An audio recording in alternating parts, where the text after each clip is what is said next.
شہد تو الحمدللہ ہم میں سے کوئی ایسا نہیں ہے جس نے شہد کے فائدے نہ سن رکھے ہوں. یہ اللہ کا بڑا کرم ہے اور یہ بڑی نعمت ہے. شہد کا بھی استعمال ہمارا ہونا چاہیے اور روز ایک چمچہ کر لیں, اندر جانا چاہیے. روز نہیں کرنا, ایک دن بعد ایک چمچہ لے لیں, کسی بھی طریقے سے لے لیں.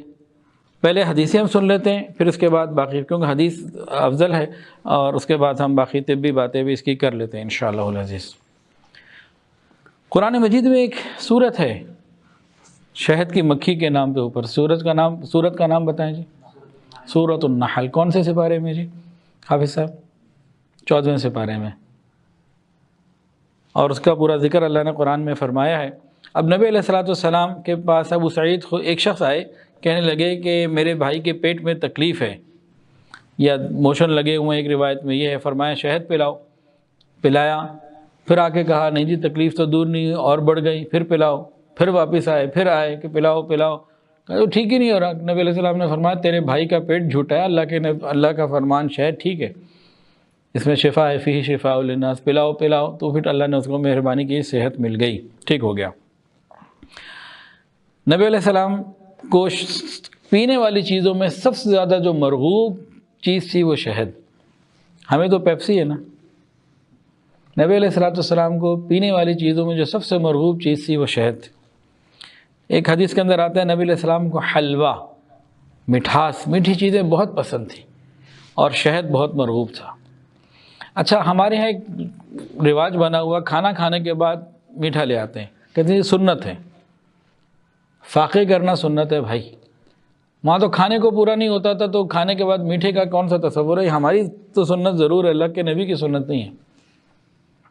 یہ ہمارے معاشرے کی سنت کہہ لیں تو ٹھیک ہے, ہمارا رواج ہے. نبی کے تو رواج سنت یہ نہیں ہے. ہاں نبی علیہ السلام کو میٹھی چیزیں پسند تھیں, یہ بات بالکل ٹھیک ہے. اس میں شہد بھی بہت مرغوب تھا, یہ بات بھی بالکل ٹھیک ہے. تو ہر کھانے کے بعد میٹھا رکھنا اس وجہ سے کہ یہ سنت ہے, یہ سنت نہیں. ایک اور حدیث سن لیجئے, اس میں 2 چیزوں کا ذکر ہے. مسلم شریف کی روایت اور صحت کے ساتھ متعلق ہے. فرمایا کہ تمہاری دواؤں میں کسی چیز میں اگر کچھ بھلائی ہے تو حجامہ اور شہد پینے میں. جو کپنگ تھیراپی ہے, حجامہ کروانا, جو فاسد خون نکل جاتا ہے, یہ صحت کے لیے ہے, اور شہد پینا صحت ہے. تو حجامے کی بھی ہماری ترتیب ہونی چاہیے. ہر مہینے ہم 1 کپ یا 3 کپ لگوا لیا کریں. الحمدللہ تقریباً ہر مہینے میری کوشش ہوتی ہے. ڈاکٹر صاحب گھر پہ آتے ہیں, والد صاحب کا بھی کر دیتے ہیں, میرا بھی کر دیتے ہیں. کبھی 1 مہینے بعد, کبھی 1.5 مہینے بعد. مصروفیات کی وجہ سے کبھی آگے پیچھے ہو جاتا ہے, لیکن اس کی پابندی الحمدللہ ہم نے رکھی ہوئی ہے اور بہت فائدہ ہو رہا ہے. ایک دن میں نے بیان کیا حجامے کے اوپر, میں نے کہا بھائی سنت ہے, صحت ہے, فائدہ ہوتا ہے. تو ایک صاحب نے بیان سنا اور انہوں نے جا کے حجامہ کروا لیا. حجامہ کروانے کے اگلے ہی دن مجھے واٹس ایپ کیا, کہنے لگے حضرت میں نے رات کو کل حجامہ کروایا تھا, ابھی تک تو مجھے کچھ نہیں ہوا.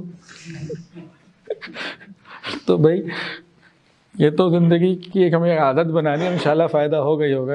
اللہ پاک عافیت رکھے. ایک صحابی فرماتے ہیں کہ جب میں بیمار ہوا اور نبی علیہ السلام کی خدمت میں نے درخواست کی کہ دعا بھی کریں, دوا بھی عطا فرمائیں, دعا اور دوا دونوں چیزیں, تو نبی علیہ السلام نے مجھے شہد کی 1 کپی روانہ فرمائی, یعنی شہد مجھے بھیجا دوا کے طور پر اور دعا میرے لیے کی.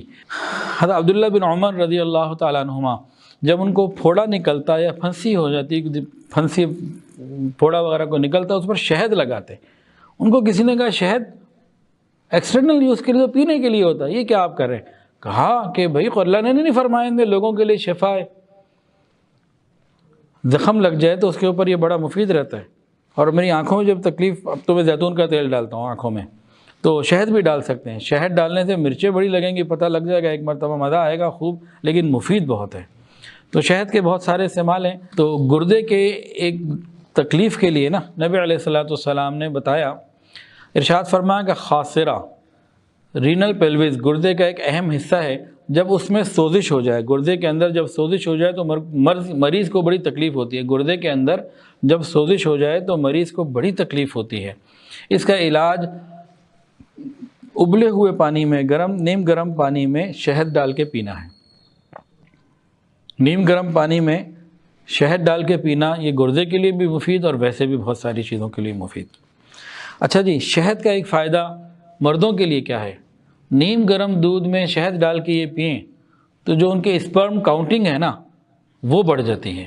مردانہ صلاحیت، طاقت اور قوت کے لیے نہایت مفید ہے شہد کو نیم گرم دودھ میں استعمال کرنا، اور رات کو سوتے ہوئے کریں تو اور بہتر ہے۔ یہ سوزش کو بھی کم کرتا ہے شہد کا استعمال، اینٹی آکسیڈنٹ ایفیکٹ یہ رکھتا ہے، اور یہ بھی اینٹی بائیوٹک ہے۔ شہد یہ بھی اینٹی بائیوٹک ہے، سرکہ بھی اینٹی بائیوٹک، شہد بھی اینٹی بائیوٹک، اور ہلدی، اس کا بھی انشاءاللہ آگے کسی وقت ذکر آئے گا، ہلدی بھی اینٹی بائیوٹک ہے۔ تو ان چیزوں کا ہمارا استعمال محتاط طریقے سے، اچھے طریقے سے رہنا ہماری زندگی میں ہمیں صحت کے لیے مفید ہے۔ کھانسی کے علاج میں بڑا مفید ہے، اور جلد میں اگر کہیں جلن ہو جائے، جل جائے نا، آگ یعنی کہ جلنے کے اوپر یہ مرہم کا بھی بڑا اچھا کام کرتا ہے، اور زخم کو بھرنے میں بڑا انہیل کر مطلب اس کی ہیلنگ جو ہوتی ہے نا زخموں کی، وہ بڑی تیز ہو جاتی ہے۔ اچھا، بظاہر ہے میٹھا، لیکن شوگر کو کنٹرول کرنے بھی مفید ہے، کینسر کے لیے بھی مفید ہے، کولیسٹرول کو بھی کم کرتا ہے، اور مردانہ مسائل کو حل کرنے میں بڑا مفید ہے۔ خاص طور سے دودھ، نیم گرم دودھ میں اس کا استعمال مردوں کے لیے اسپرم کاؤنٹ کو بڑھا دیتا ہے۔ یہ شہد کا استعمال ہو گیا جی۔